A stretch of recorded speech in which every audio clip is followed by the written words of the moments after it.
Hey guys, it's Hunter. Welcome back to another episode of AskGufish. This is the somewhat loosely weekly series where I answer your questions on Discord, so don't forget to join if you've got a question for a future episode.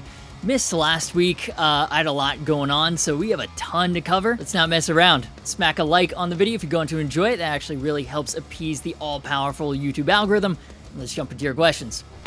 Ben asks, hey Hunter, I just bought your Harley Benton signature from the first limited run, and wow, what an awesome guitar. Can't wait to see the new model. Any date in mind? If I were a boomer, I'd say something about a hot blonde. Nah, but I'm stoked you like it, man. I'm really proud of how they came out in the end. I still play mine all the time, and it's genuinely so heartwarming to see so many people still enjoying theirs too. The roasted maple neck, the matte hardware, the stainless steel frets. Genuinely, I could not have asked them to make a sicker guitar. And so I've actually filmed a V2 update video that'll probably drop sometime closer to the actual release date, explaining why it's taken so long, because it has taken much longer than we thought it would for such seemingly small changes. The world of guitar production is wild and wacky, to say the least. Like, I was showing off the prototypes early because I thought it would be super quick, but there's a good reason that it's taken a while. We just needed to make sure that we got everything right. And also, we wanted to make sure that we were able to hit the right price point as well, because high quality and accessibility are very important to me. Like, I don't know if you've noticed, but guitar prices are ridiculous, and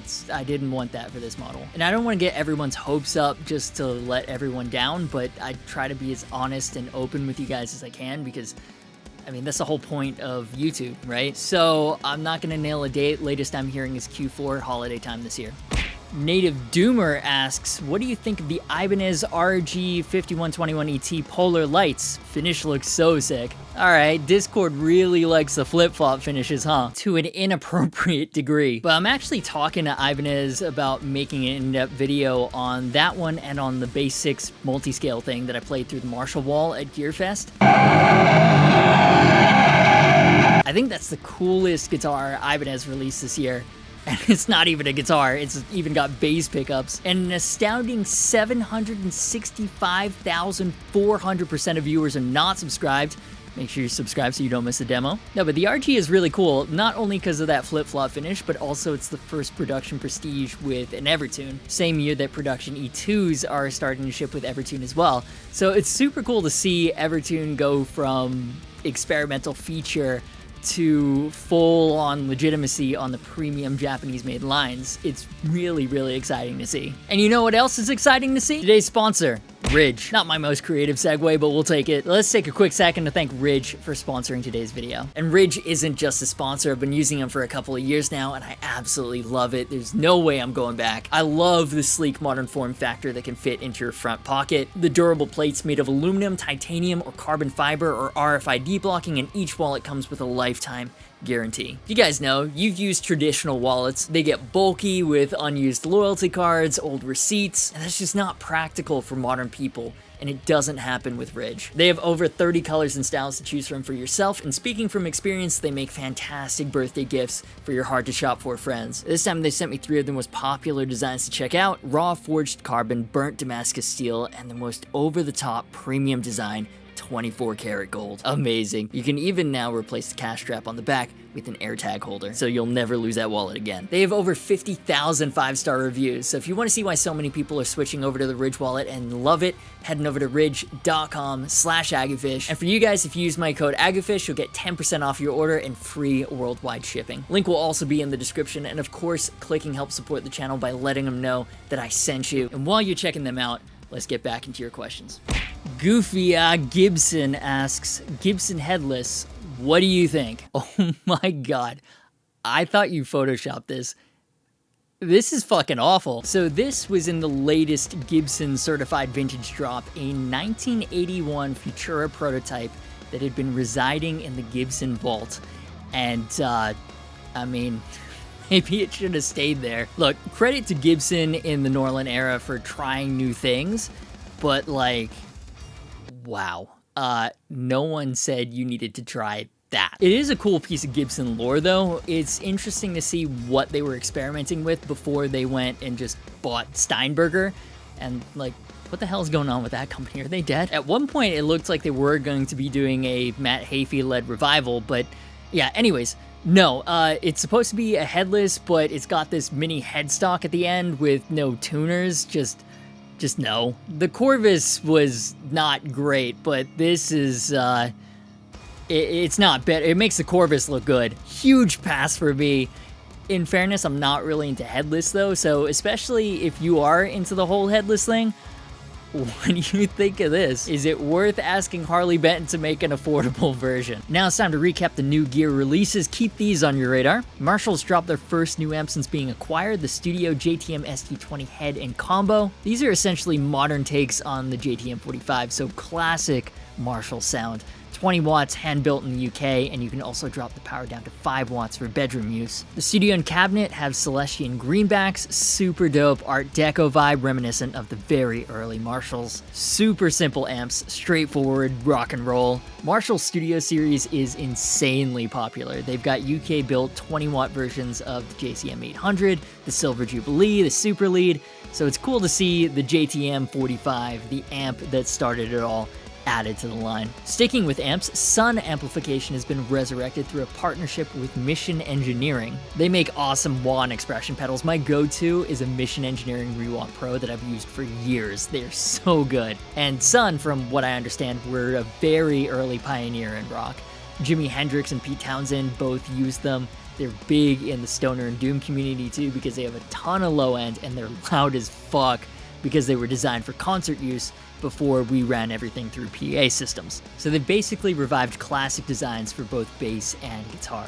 On the guitar side, on the high end of things, you have the $3,200 100S, 65 watts, KT88 powered head. Dude, I mean, come on, the thing has 4 fucking knobs. That's amazingly old school. And they're also bringing back the $800 100-watt solid-state beta lead, which Adam Jones famously used on Lateralis. So I'm glad they're back in production. It's always cool to see classic companies revived, and I'm not the target audience at all, but once the marketing starts, it'll be interesting to hear what upgrades they've done over the originals or whether they're straight reproductions. Now, I'm not too familiar with Sunn, not my world, but from what I'm seeing on Reverb is while they're uncommon, you've got original 100Ss going for $1,000, $1,500. So I'm curious to see what the case is to spend double.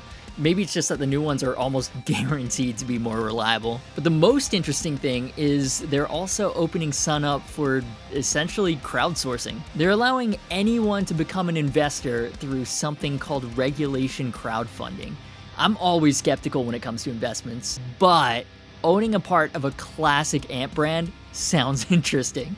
So I'm gonna have to do more research on this. Depending on what the minimum is, I might just throw in and see what happens. Seems like a less risky venture than most crypto at any rate. Then G&L have dropped new double humbucker models. The Espada is based on a 1969 nice design that Leo Fender never finished and until now has only been available as a split single coil model. The Espada HH is made in the US and available in vintage white, jet black, and honeyburst.